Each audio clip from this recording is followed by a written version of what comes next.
মন্ত্রণালয় একটা কিন্তু প্রতিমন্ত্রী দুইজন। দেশে এমন ঘটনা বিরল। তবে কী কারণে সিদ্ধান্ত সরকারের? এই প্রশ্নে পররাষ্ট্র প্রতিমন্ত্রী শামা ওবায়েদ ভূ রাজনৈতিক প্রেক্ষাপটে বেড়েছে কাজের পরিধি এমনটা মন্তব্য করেছেন। এছাড়া পররাষ্ট্রমন্ত্রীর জাতিসংঘ সাধারণ পরিষদের সভাপতির দায়িত্ব পালনে ব্যস্ততা বেড়ে যাওয়ার বিবেচনায় নিয়ে হয়েছে এমন সিদ্ধান্ত।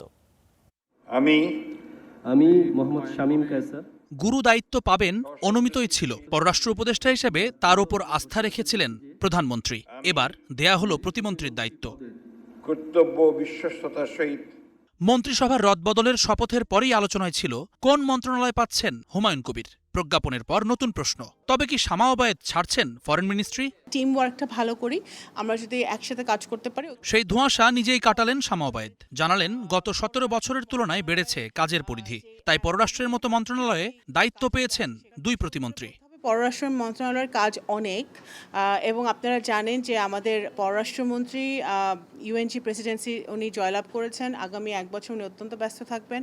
তো অবশ্যই মন্ত্রণালয়ের কাজের সুবিধার্থে এবং সরকারের কাজ আরও বেগবান করার লক্ষ্যে সরকার অবশ্যই যে সিদ্ধান্ত নেবে সেই সিদ্ধান্ত অনুযায়ী কাজ হবে।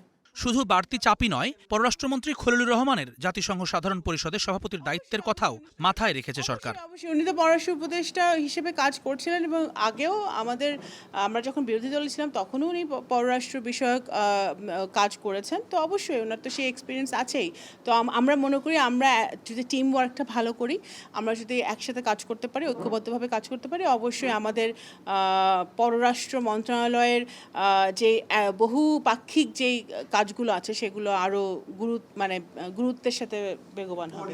দেশের ইতিহাসে এবারই প্রথম দুই প্রতিমন্ত্রী পেল পররাষ্ট্র মন্ত্রণালয়।